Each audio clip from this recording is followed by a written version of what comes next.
Calling all detectives.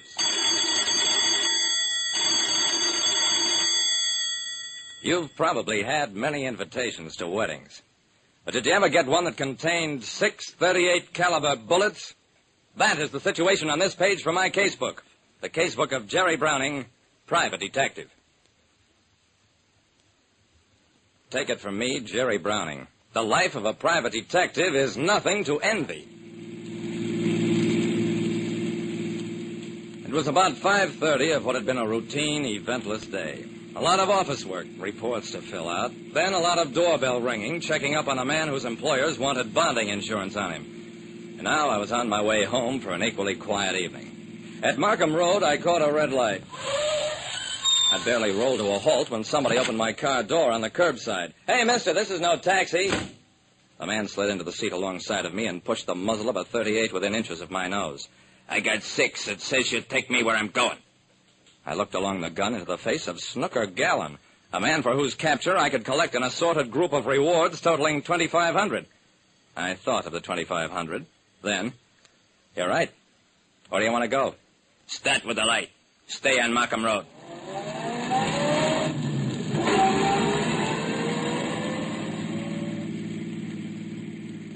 We rode in silence for a couple of minutes, then...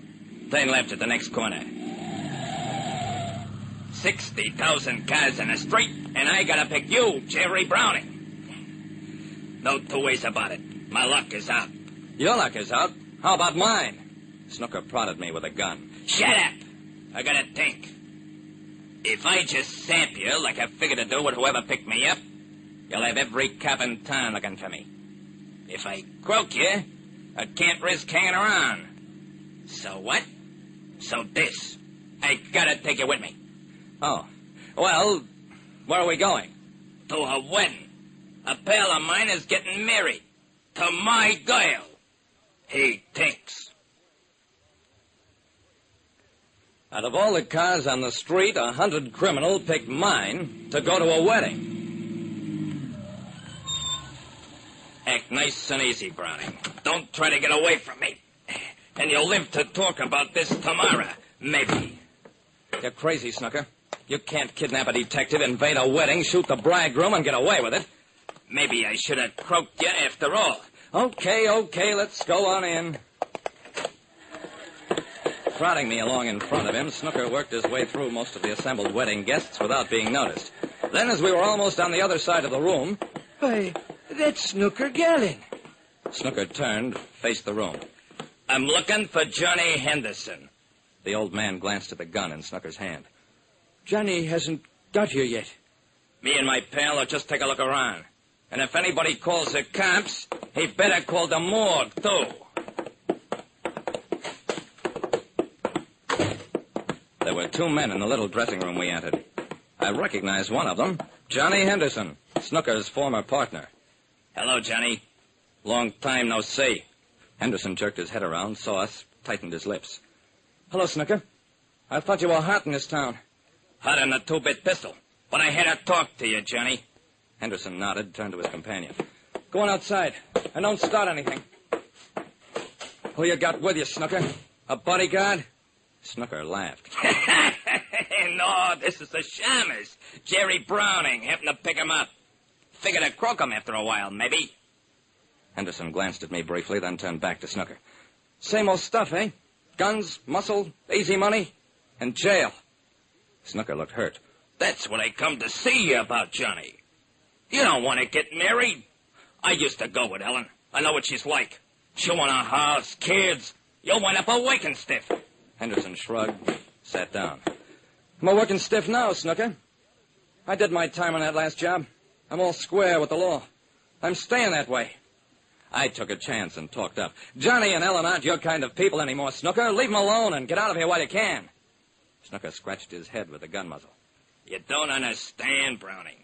This is my pal, and Ellen used to be my girl. If I don't talk him out of this, then I gotta shoot him." "Let's cut the talk then and get it over with, Snooker. Wait a second, I've got an idea. Snooker, do you want to marry Ellen?" Snooker stared at me. "Who, me? You think I'm crazy? I move around too fast for dames." "Then why care who she marries?" Snooker sighed. It's a matter of honor, Browning. The boys will say I let my pal steal the girl, that I'm yellow. So then I gotta shoot him. It's easier to shoot Johnny and get it all over with, see? Go ahead. Stop talking. Shoot. That's okay for you to say, Johnny. You don't have to do the shooting. All you do is sit there and take it. But me, I gotta shoot my pal. You gotta consider my feelings. I had another idea. Johnny, will you call this wedding off so that Snooker won't feel obliged to shoot you? Henderson was pale but determined. I won't call it off. Ellen and I love each other. I'm going to marry her, if I can. You see, Browning, no cooperation, no consideration. He raised the gun. Wait a second, don't shoot. I got one more idea. Snooker lowered the gun. Okay, Browning, but hurry it up. We ain't got all night. Yeah, sure. Now, let's get this straight. Snooker, you don't really want to kill Johnny. It's just a matter of honor. You feel you have to do it because he's marrying your girl. That's what I've been telling you. I know, but that's another angle. After you kill Johnny, you still have to get out of here. I ain't worrying about that. Yeah, sure, but you still have to get out. Neither you do or you don't. Oh, let's say you don't. Let's say you came in here, as you did. You walked right in here through the whole wedding party. That took nerve, and you showed you had it. Okay, so what? So this. You don't have to kill Johnny. Just so you proved you had the nerve to do it. You could be stopped by accident. By a guy like me. I happened to see you in the street. I followed you in here, and I took you just as you were getting ready to shoot. Yeah. No. I got 5 years coming to me in my last job. What's 5 years to you? You can do that standing on your head. Snooker thought about that. He lowered the gun, said, well, and in that second I dived it. Hey, you don't have to hit me that hard. But I wasn't taking any chances, either on Snooker's fleeting moment of chivalry or that Johnny Henderson might be tempted to help me and thereby get himself shot at some later date. 20 minutes later...